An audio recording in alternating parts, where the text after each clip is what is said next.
Castro, and you've tuned into Leaders with a Mission. And today I have someone that you might want to learn a little bit from. His name is Rafael, and let me tell you a little bit about him. Rafael Aquino is a human driven by service and deep appreciation of human capital.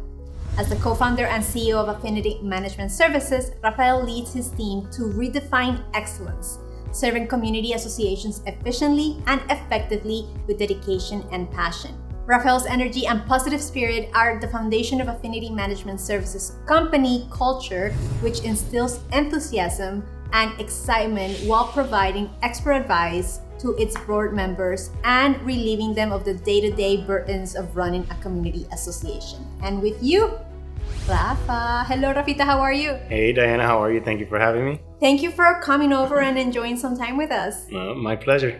Yay, so let's talk about a little bit about the story behind the brand.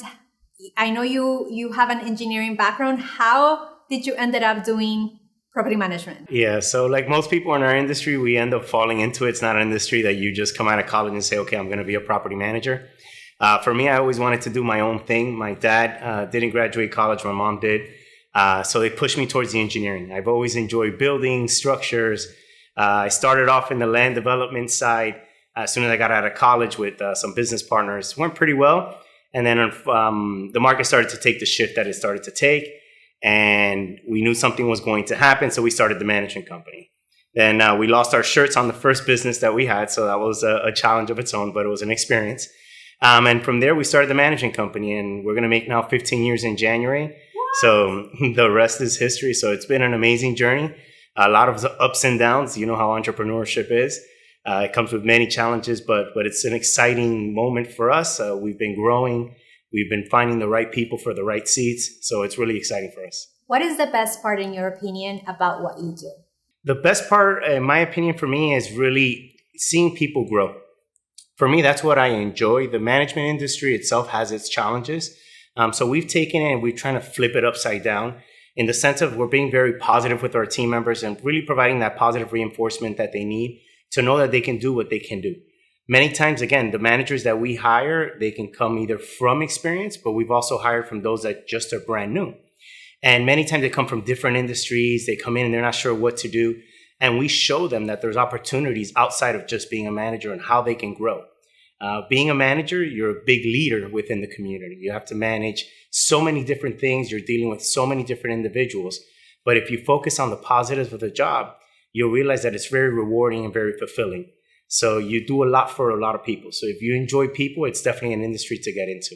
I love it. I remember visiting your office. We get to work together. We support you with your videos. And I couldn't help but looking at your desk and like all of these leadership books are on your, I'm like, interesting. I see what you're reading. So what books do you feel like have been a really good contribution for your like building your leadership? Yeah, so it's honestly been a lot. I've spent a lot of time just reading different books. I think leadership in itself, it's a never ending, it's infinite.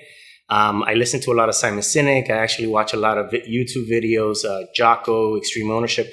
There's many books that I read, and reason is just to grab a little bit different concepts. I like to grab different golden nuggets from each book that I can apply. What is one of those golden nuggets that you've been like, my mind exploded? Like, yeah. I'm sure that through your journey, you've discovered a few. Can you share with us some of those golden nuggets you've discovered along the way? Sure. So one most recently, I'm reading a book called The Great Game of Business. And it talks really about leadership and the different styles. And more importantly, it talks about how you could be a great leader without being that very difficult boss. How you could be a great leader by just listening to people, by being compassionate. And kind of, again, flipping things upside down the way most people believe or employees believe. Because, sometimes they're in an environment where the leader's just very difficult with them. And that could be maybe because the leader has other challenges that they're dealing with. But ultimately, it was a great golden nugget for me because that's really more of my style. I like to be very positive. I like to, listen to my team members, see what's going on with them to truly understand them and push them in whatever direction I can push them to be better individuals. Because if they're doing the same for me, then as a unit, we are much better. And then we're going to serve our clients much better as well.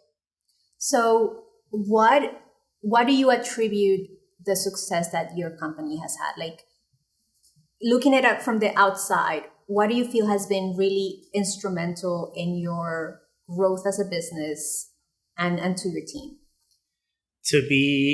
What's been instrumental for us, it's really our people. We spend a lot of time really making sure we're getting the right individuals.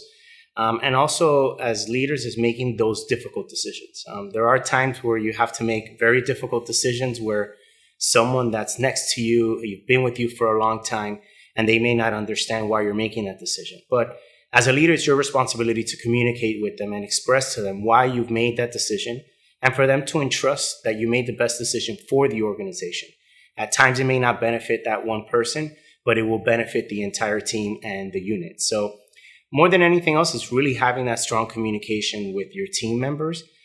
That's what's allowed us to grow, because we're giving them the direction, we're giving them the understanding of where we're going. We're letting them know that there's going to be bumps throughout the road, the same way we do with our clients. It doesn't matter if you're a new company or a company that's been in business for 30 years. You're going to have challenges. Just the challenges are going to be a little bit differently, and a little different, I should say, and it all depends how you manage it. So if you take a very positive approach in the management of those challenges, then that's what's going to differentiate you. And fortunately for us, our clients have been seeing that. They know that if we have an issue, we're going to address that issue, make sure that issue never happens again. And they've been referring us. And again, same thing with our team members. We're taking care of our team members. They're seeing that we really value them. They're seeing that as we've grown, we continue to value them.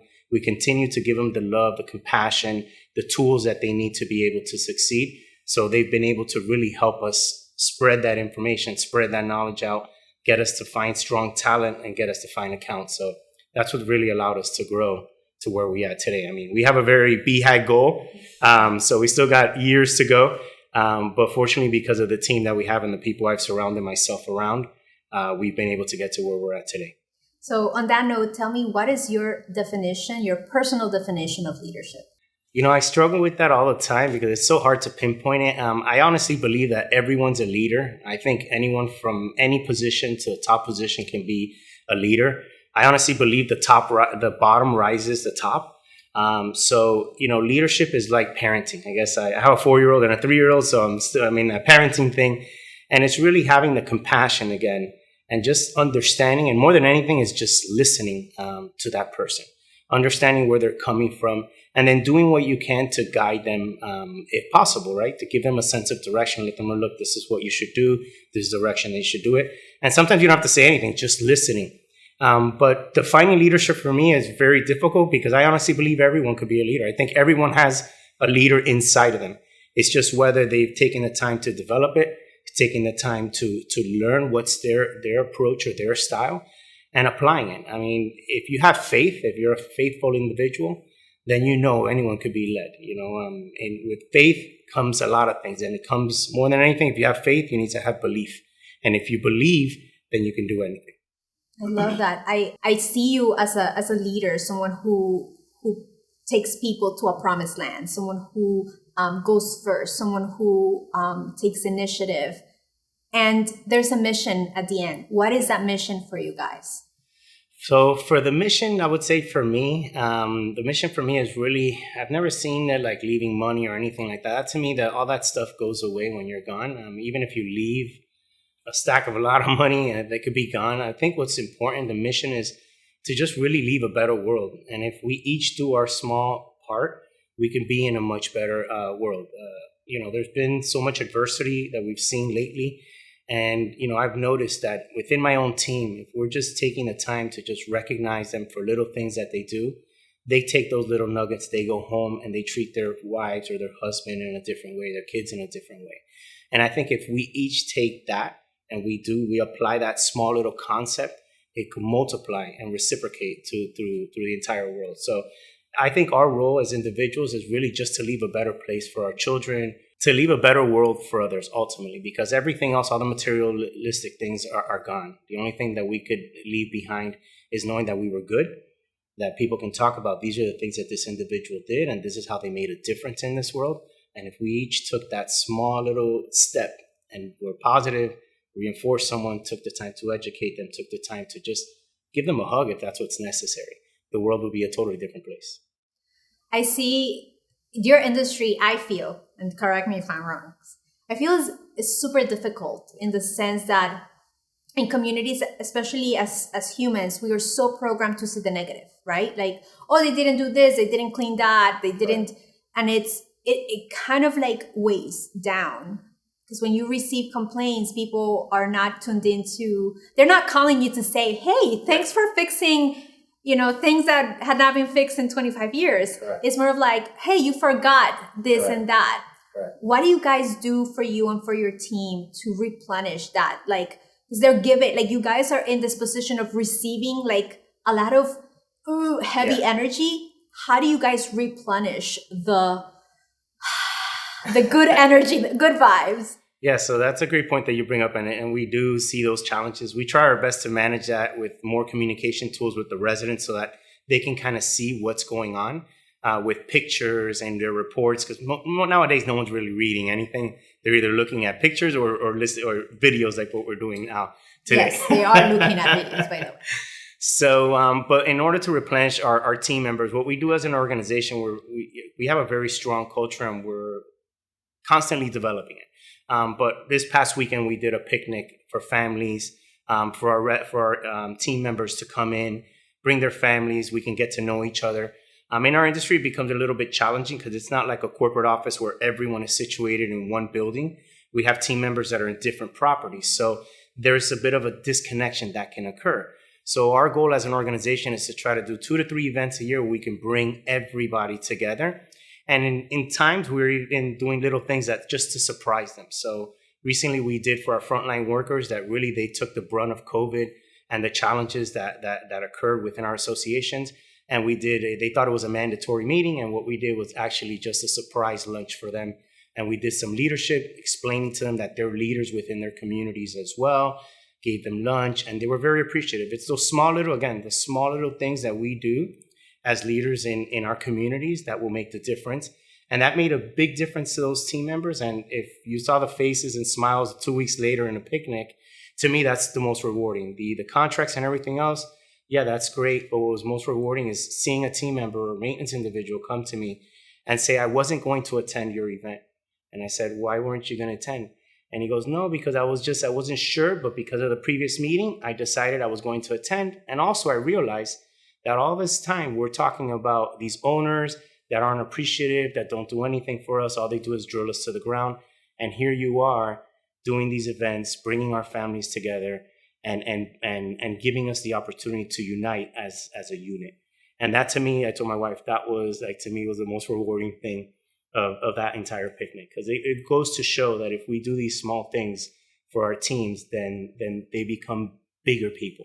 I remember telling Rodrigo, I was like, working with Rafa, one of the things that struck me is that you value human capital. That's one of the things, like, obviously we don't go out saying it, but that's what people see from us. So I want to leave it in the record. That was the first thing I felt when I started working with you and supporting you with your content and your visibility. And yeah, thank you so much for trusting in us and for allowing us to support you in this journey of taking your message forward and for valuing the human capital that surrounds you. So thank you so much. Rafa, where can people find you? Where can people get more of you and what you do?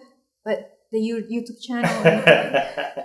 So they can visit our website, obviously managedbyaffinity.com, but also we do have a YouTube page where we provide weekly content on both management and leadership as well for our community associations, because we do webinars where we're training and coaching our board members on better steps that they can take within their community to better lead their residents.